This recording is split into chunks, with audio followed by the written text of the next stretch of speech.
Student, in our previous lecture, we discussed about some physical properties and chemical properties. In that, we will cover about the D and L designation, that is, and also cover the dextrorotatory and levorotatory. So, in previous lecture, we covered that monosaccharides are optically active, कि optical active है वो, ठीक है, optical isomerism show कर रहे हैं, ठीक है, and they both are mirror images भी होते हैं, जो भी मोनोसेक्राइड्स हैं वो अपनी मिरर इमेजेस होते हैं, ठीक है। तो वो क्या होते हैं, डेक्स्ट्रोरोटेटी है, लीवोरोटेटी है, ऑप्टिकल आइसोमेरिज्म भी शो करते हैं। सो हमने ये दो प्रॉपर्टी हमने डिस्कस की प्रीवियस लेक्चर में। So in this lecture today we will discuss about the mutarotation. हम म्यूटा रोटेशन डिस्कस करेंगे और कुछ और भी केमिकल प्रॉपर्टीज हैं उसको आगे फर्दर प्रोसीड करते रहेंगे। So today we will discuss about the structural property of monosaccharide, यानी केमिकल नेचर में ही इंक्लूड होता है, that is म्यूटा rotation.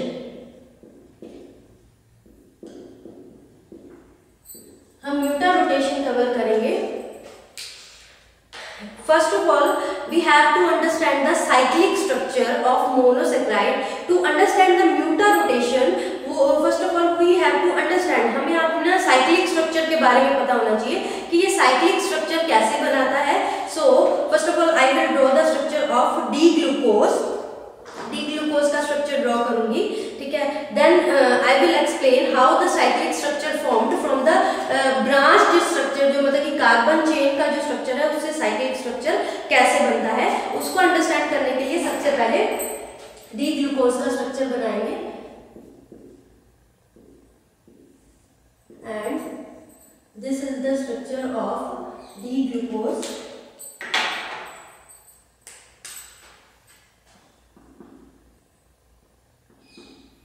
Hydroxyl group present होते हैं, आपको पता है 6 मेंबर ड्रिंक होती है ये, ठीक है, एंड हाइड्रोजन,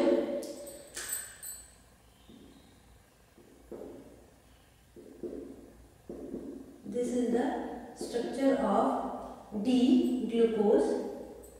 ये आपका स्ट्रक्चर बन गया डी ग्लूकोज।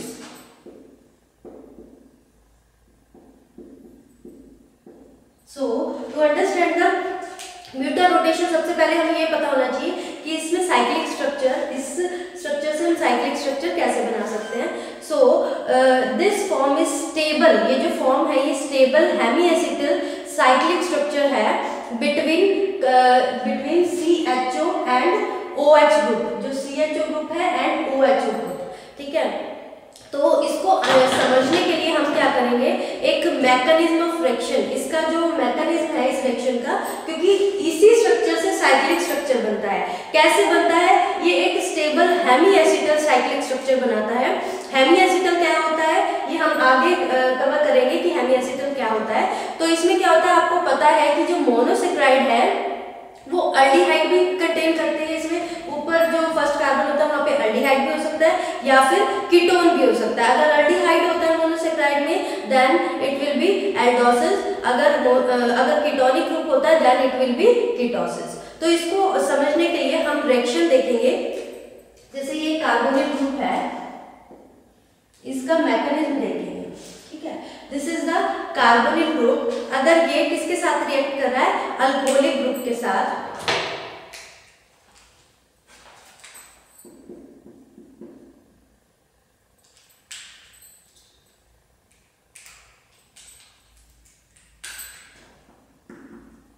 ठीक है। इसकी ये मैकेनिज्म ऑफ रिएक्शन देखते हैं। This is the carbonyl group, आपको पता है ये कार्बोनिल ग्रुप है और ये क्या है, अल्कोहलिक ग्रुप।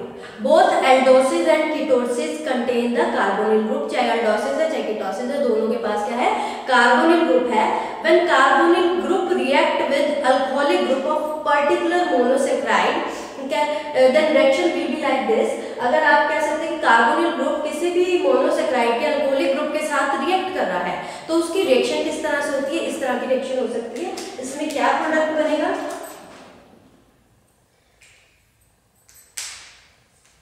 जो प्रोडक्ट बनेगा दैट इज CO नेगेटिव, इस पे OH CH3, this is the according to this reaction. ठीक है, तो अब हम इस रिएक्शन को समझते हैं। इस रिएक्शन में क्या है कि कार्बोनिल ग्रुप है। ठीक है, अब ये अल्कोहलिक ग्रुप है किसी भी मोनोसेक्राइड यूनिट का, उसके साथ रिएक्ट कर रहा है। आपको पता है ये क्या है, इलेक्ट्रोफाइल।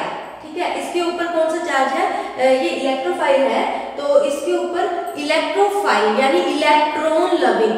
ठीक है, तो ये क्या करेगा, इलेक्ट्रॉन को अपनी तरफ विड्रॉ करेगा, खींचेगा, और क्या करेगा, इलेक्ट्रॉन को अपनी तरफ विड्रॉ करने के बाद डबल बॉन्ड की फॉर्मेशन करेगा। और आपको ये पता है जो इलेक्ट्रोफाइल्स होते हैं जिसपे जो इलेक्ट्रॉन को गेन करता है उस पे क्या आ जाता है, नेगेटिव चार्ज। अब इसने क्या किया, नेगेटिव चार्ज आ गया इस पर। ठीक है, तो अगर हम इसकी रीअरेंजमेंट करें प्रॉपर, नेगेटिव चार्ज आ गया, और जो नीचे वाला ऑर्बिटल है इस पे क्या हो गया, पॉजिटिव चार्ज, क्योंकि यहाँ से क्या हुआ, जो इलेक्ट्रॉन है वो यहाँ से इधर ट्रांसफर हो गए, इधर पहुंच गए, इसलिए इसको पॉजिटिव चार्ज। ये इलेक्ट्रोफाइल है और ये क्या है, न्यूक्लियोफाइल है, क्योंकि यहाँ से गए ना, ये इलेक्ट्रोफाइल, ये न्यूक्लियोफाइल, अल्कोहलिक ग्रुप है। ठीक है, तो ये बॉन्ड की फॉर्मेशन कर गया, तो ये रिएक्शन है।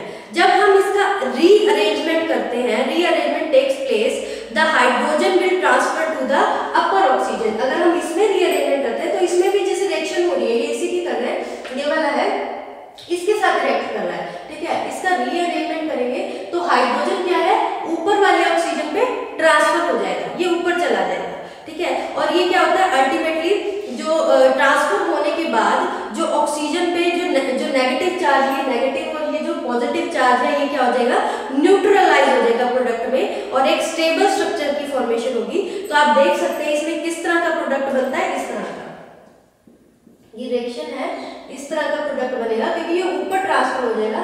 तो ये क्या बन गया, OH बन गया। ठीक है, और इधर O के साथ क्या रह गया, CH3। ठीक है, तो इस तरह का प्रोडक्ट की फॉर्मेशन हो गई, तो और बॉन्ड की फॉर्मेशन हो गई। उसके बाद जो कार्बोनिल ग्रुप है, जो क्या बनाना है, अल्डिहाइड बना, कार्बोनिल ग्रुप फ्रॉम अल्डिहाइड। अगर मान लो कार्बोनिल ग्रुप किसमें प्रेजेंट है, अल्डिहाइड में, तो वो क्या बनाता है, हेमी एसिटल स्ट्रक्चर बनाता है। ठीक है, लेकिन अगर मान लो कार्बोनिल ग्रुप किसकी बात कर रहे हैं, कीटोन की बात कर रहे हैं, कीटोनिक जो मतलब कि कीटोनिक सब स्ट्रक्चर में प्रेजेंट है, तो उसको कीटोसिस कहते हैं, और वो किसकी फॉर्मेशन करते हैं, हेमी कीटल की फॉर्मेशन करते हैं। तो हम लिख सकते हैं इसमें जो कार्बोनिल ग्रुप है, कार्बोनिल ग्रुप, ठीक है, इन अल्डिहाइड, अल्डिहाइड जिसको एल्डोसिस भी कहते हैं, अगर अल्डिहाइड में हो तो वो क्या बनाता है, हेमी एसिटल स्ट्रक्चर की फॉर्मेशन करता है, हेमी एसिटल। जो ये स्टेबल स्ट्रक्चर बना है इसको हेमी एसिटल कहते हैं। ठीक है, सेम एज इफ कार्बोनिल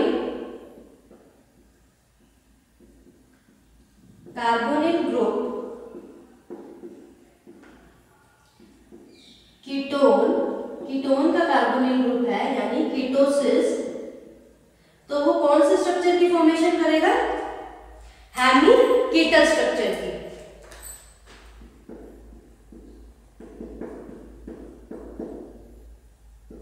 वो हेमी कीटल स्ट्रक्चर की फॉर्मेशन करेगा।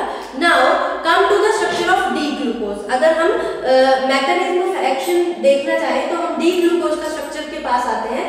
डी ग्लूकोज का अगर हम स्ट्रक्चर देखें, ठीक है, इसका मैकेनिज्म देखें, तो इसमें क्या हो रहा है, इस रिएक्शन के अकॉर्डिंग बॉन्ड की फॉर्मेशन हो रही है इसका और इसके बीच में। ठीक है, तो इसमें अल्टीमेटली जो कार्बन एटम है वो रिएक्ट कर रहा है इसके साथ फिफ्थ हाइड्रोक्सिल ग्रुप। जो फर्स्ट कार्बन एटम है वो किसके साथ रिएक्ट कर रहा है, जो फिफ्थ नंबर का हाइड्रोक्सिल ग्रुप है उसके साथ रिएक्ट कर रहा है। ठीक है, जिसमें क्या प्रेजेंट है, जो कि बाकी तो सिमेट्रिकल कार्बन्स है, एसिमेट्रिकल कार्बन्स है, यानी सब पे क्या है, अलग अलग ग्रुप्स अटैच है। लेकिन अगर आप इसकी बात करें, ये एसिमेट्रिकल कार्बन एटम से बहुत ही ज्यादा डिस्टेंट पोजीशन पे है। ठीक है, उसके बाद इसमें अगर हम देखें जो हाइड्रोजन प्रेजेंट है, ठीक है, OH ग्रुप। अब ये जो हाइड्रोजन है इस OH के साथ, इसमें ये हाइड्रोजन का ट्रांसफर हो जाएगा इधर इसकी तरफ ट्रांसफर हो जाएगा। अगर हम इसका स्ट्रक्चर देखें तो ये जो हाइड्रोजन है, ठीक है, ये कहां पे ट्रांसफर हो जाएगा, इधर यहाँ पे ट्रांसफर हो जाएगा। पहले क्या था, रिएक्शन किसकी हो रही है, इसकी, ये जो कार्बन जो कि फर्स्ट कार्बन है इस हाइड्रोक्सिल ग्रुप के साथ क्या कर रहा है, रिएक्ट कर रहा है, इन दोनों की रिएक्शन हो रही है। ठीक है, इनकी रिएक्शन होने से क्या होगा, ये हाइड्रोजन यहाँ पे ट्रांसफर हो जाएगा। अब जो हाइड्रोजन यहाँ पे ट्रांसफर हो जाएगा, अल्टीमेटली ये क्या करेंगे, एक हेमीकीटर या फिर हेमी एसिटल साइक्लिक स्ट्रक्चर की फॉर्मेशन करेंगे। ठीक है, तो वो किस तरह का स्ट्रक्चर हो सकता है, इसमें ये अल्फा डी ग्लूकोज भी बना सकता है और बीटा डी ग्लूकोज की फॉर्मेशन भी कर सकता है, जैसे इस तरह से।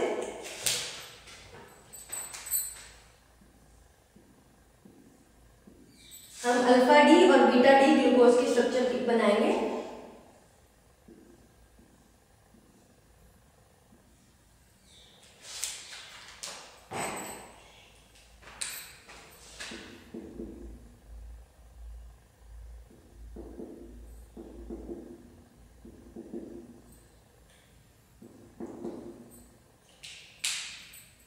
Hydroxyl group, hydrogen hydrogen hydrogen hydrogen.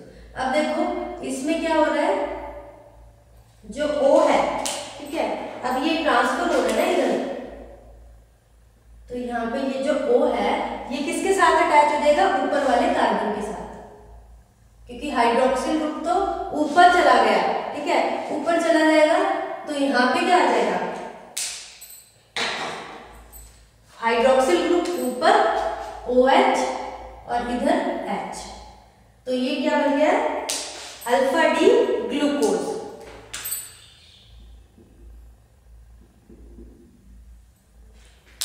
This is the structure of alpha D glucose.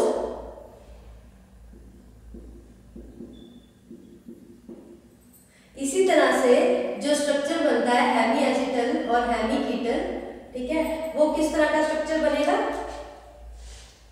C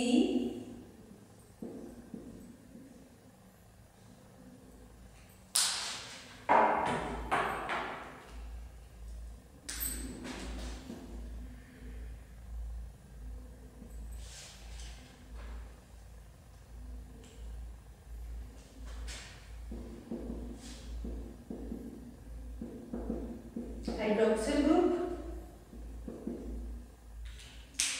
उसके बाद हाइड्रोजन।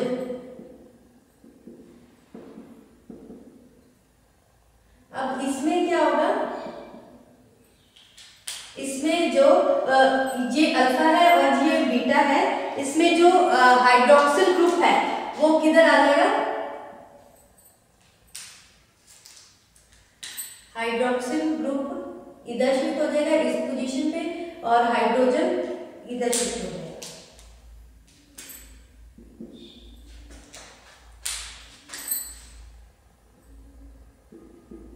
तो ये स्ट्रक्चर की फॉर्मेशन होगी। So this is the beta D glucose, beta D glucose, ये स्ट्रक्चर की फॉर्मेशन हो जाएगी।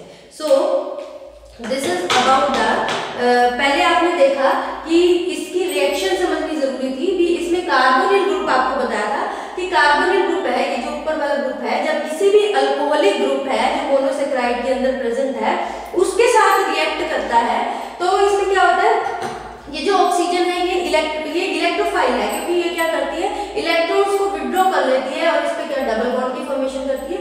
तो कुछ इस तरह का स्ट्रक्चर बनता है। ठीक है, अब इसको न्यूट्रलाइज करने के लिए जो हाइड्रोजन है वो ऊपर चला जाएगा, ऑक्सीजन के पास शिफ्ट हो जाएगा।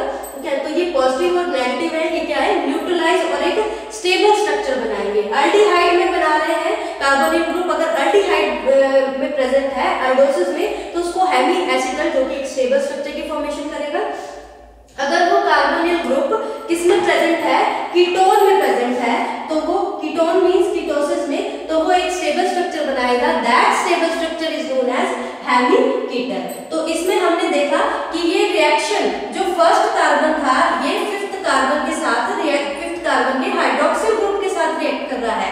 ठीक है, जिसके कारण क्या हो रहा है, जो ये हाइड्रोजन है यहाँ से ट्रांसफर हो रहा है इस ऑक्सीजन के साथ, क्योंकि ये क्या है, इलेक्ट्रॉन्स को विड्रॉ कर रही है।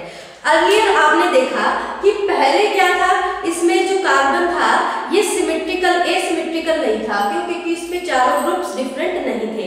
लेकिन अब ये किसकी तरह एक्ट कर रहा है, जब इसने इसके साथ रिएक्ट कर दिया, ये आपका इस तरह से आएगा कि ये रिएक्ट कर रहा है इसके साथ O, ठीक है।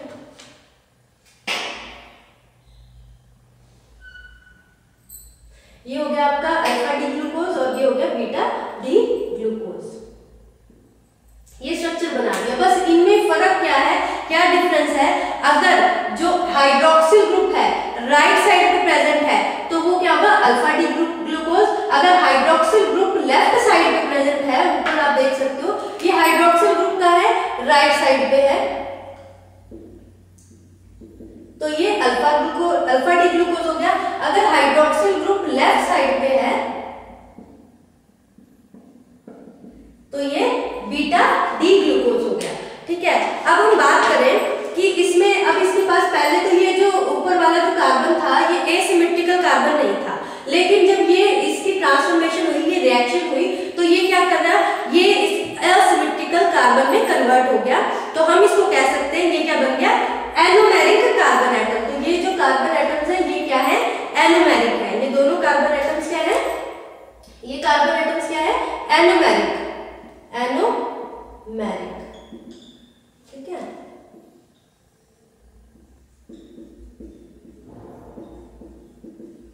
एनोमेरिक कार्बन एटम्स हैं। उसके बाद अब जो कार्बन एटम्स है containing carbonyl group will be anomeric carbon after the formation of hemiacetal, और you can say that after the formation of hemiketal. Aldehyde है तो एसिटल, नहीं तो हेमीकीटल स्ट्रक्चर के फॉर्मेशन के बाद। अब हम बात करें कि ये जो डी ग्लूकोज है इससे हम रिंग स्ट्रक्चर, जो हमारा मेन मोटिव था कि ये रिंग स्ट्रक्चर की फॉर्मेशन करता है, तो वो कैसे करता है।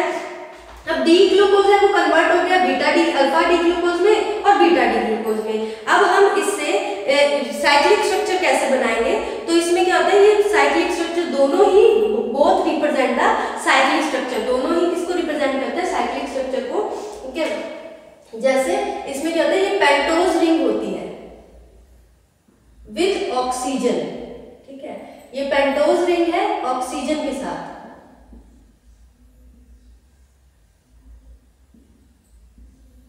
इस तरह से पेंटोज रिंग होती है ऑक्सीजन के साथ। ये हम साइक्लिक स्ट्रक्चर इसका ड्रॉ कर रहे हैं, रिंग स्ट्रक्चर भी कह सकते हैं, ठीक है। अब इसमें क्या करना है आपका, ये जो डी ग्लूकोज है इसमें अल्फा डी ग्लूकोज है, ठीक है। इसमें आपने जो अपना ग्लूकोज का स्ट्रक्चर था हमारा, ठीक है, उसमें आपने ये देखना है कि जो भी मतलब कि राइट साइड पे, ठीक है, राइट साइड पे जो भी ग्रुप्स है ना वो कहाँ पे आएंगे, लोअर साइड पे रिप्रेजेंट करने हैं, ठीक है। और जो लेफ्ट साइड पे जो ग्रुप्स आएंगे उसको अपर साइड पे रिप्रेजेंट करने हैं। अल्फा डी ग्लूकोज में देखो जो राइट साइड पे ग्रुप आ रहे हैं, ठीक है। अब इसको राइट साइड पे देखो OH H OH, ठीक है, ये राइट साइड पे आ रहे हैं, तो इसको हम क्या करेंगे, लोअर साइड पे रिप्रेजेंट करेंगे जो राइट साइड पे है। सबसे पहले क्या है OH, इसको लोअर साइड पे करेंगे, उसके बाद H, फिर OH, ठीक है, फिर उसके बाद OH। इसके में आएगा सबसे पहले OH के बाद अल्फा ग्लूकोज, ये अल्फा डी ग्लूकोज का स्ट्रक्चर है। अगर हम अल्फा ग्लूकोज का बनाएंगे तो इसमें OH, उसके बाद फिर OH,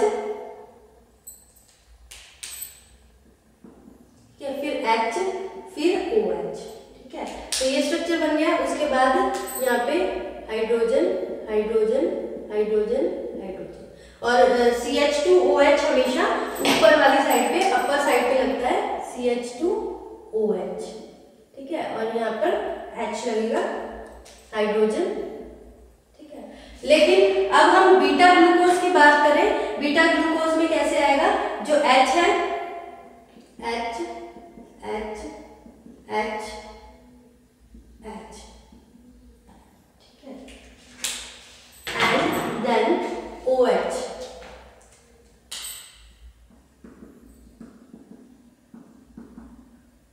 OH and then CH2OH,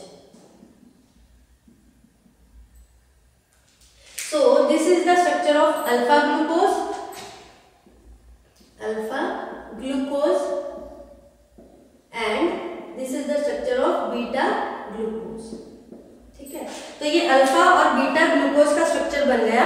ठीक है, तो अगर हम इसकी बात करें, आप देख रहे हो, ऑब्जर्व कर रहे हो कि इस स्ट्रक्चर में, अल्फा वाले स्ट्रक्चर में जो हाइड्रोक्सिल ग्रुप है ये साथ साथ है, और बीटा ग्लूकोज के स्ट्रक्चर में आप देख रहे हो, पहले हाइड्रोक्सिल ग्रुप, फिर अल्टरनेटिव हाइड्रोक्सिल ग्रुप, फिर नीचे लोअर पोजीशन पे, फिर अपर साइड पे, फिर लोअर साइड पे। इसमें क्या है, hydroxyl group lower side and upper side. ठीक है, फिर अपर साइड। सो अगर आप इसकी बात करें, ठीक है, तो अल्फा ग्लूकोज में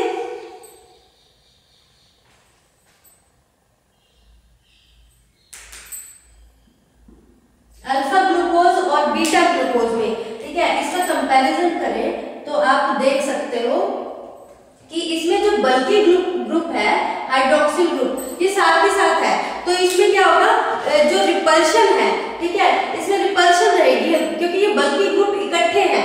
लेकिन इसमें आप देख रहे हो जो बल्कि ग्रुप है अल्टरनेटिव है, हाइड्रोक्सिल ग्रुप पहले अपर साइड में, फिर लोअर साइड में, फिर अपर साइड में, फिर लोअर साइड में, जिसके कारण इसमें रिपल्शन नहीं रहेगी। That's why this beta glucose is more stable then alpha glucose. ये बीटा ग्लूकोज अल्फा ग्लूकोज से ज्यादा स्टेबल है क्योंकि इसमें जो रिपल्शन है वो कंपैरेटिवली कम है, क्योंकि उसमें तो दोनों बल्कि ग्रुप इकट्ठे आ गए, वो रिपेल करेंगे। इसलिए हम देख सकते हैं दोनों के अंदर, क्योंकि इसमें पहले देखो ये जो हाइड्रोक्सिल ग्रुप है lower side, upper side, lower side, और इसमें अल्टरनेटिवली है हाइड्रोक्सिल ग्रुप, पहले अपर साइड, फिर lower side, upper side, lower side. तो अल्टरनेटिव होने के कारण जो इसकी स्टेबिलिटी है वो ज्यादा है कंपैरेटिव टू अल्फा ग्लूकोज के। ठीक है, अब हम बात करें ये this is all about the structure, जो हमने स्ट्रक्चर बनाया है कि कैसे हम जो चेन स्ट्रक्चर से रिंग स्ट्रक्चर कैसे बनाते हैं, किस तरह से तो रिएक्ट करता है, ये मैंने आपको बताया। अब हम बात करें एक्चुअल म्यूटर रोटेशन होती क्या है।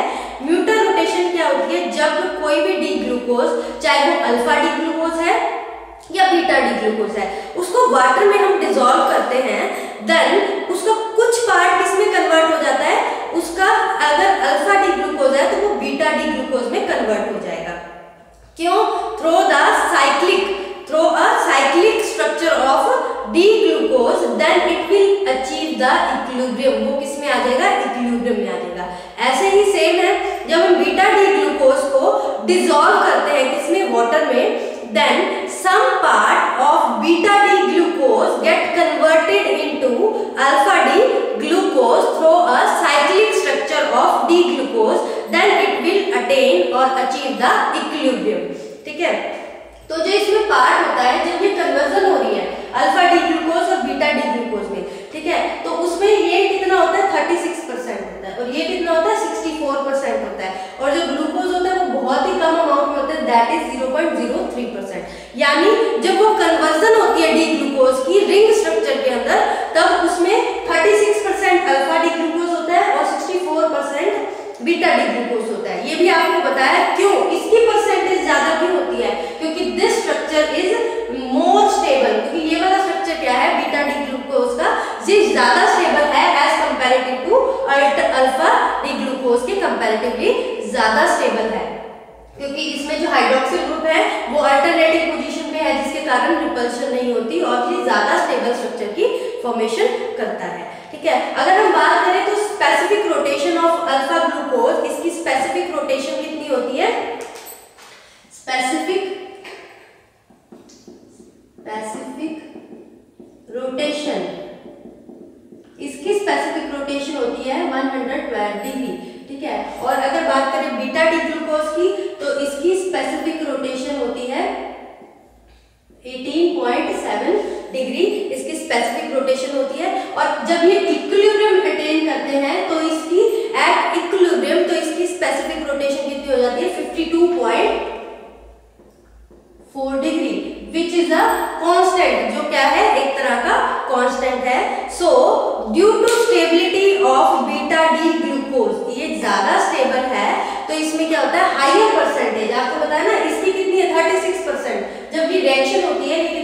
अल्फा डी ग्लूकोज म्यूटा रोटेशन हो रही है, म्यूटा रोटेशन होती है तो उसमें अल्फा डी ग्लूकोज कितना 36% है जब वो कन्वर्ट हो रहा है बीटा डी से, ठीक है। और beta D glucose alpha D में कन्वर्ट हो रहा है तो उसमें बीटा डी बन रहा है तो 64% होती है उसकी 36 और इसकी तो डी ग्लूकोज की 0.03 नेग्लिजिबल होती है एक तरह से।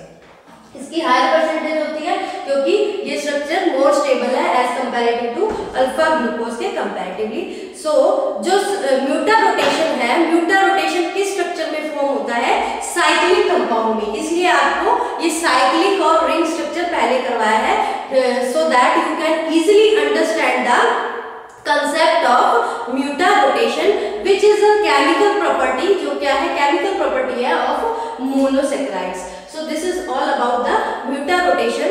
So in next lecture we will discuss about the some other chemical properties or you can say that chemical reaction related to the monosaccharides. तो हम नेक्स्ट लेक्चर में कवर करेंगे मोनोसेक्राइड की जो भी केमिकल रिएक्शन है। This is also a chemical reaction और you can say that chemical property और केमिकल नेचर। सो ये यहाँ तक आप करो स्टूडेंट्स, ये बहुत इंपॉर्टेंट है, आपको ये केमिकल प्रॉपर्टी उसकी 1 by 1 करके आनी चाहिए। प्रीवियस लेक्चर में हमने इसकी केमिकल प्रॉपर्टी की थी ऑप्टिकल आइसोमेरिज्म और अब हम नेक्स्ट लेक्चर में और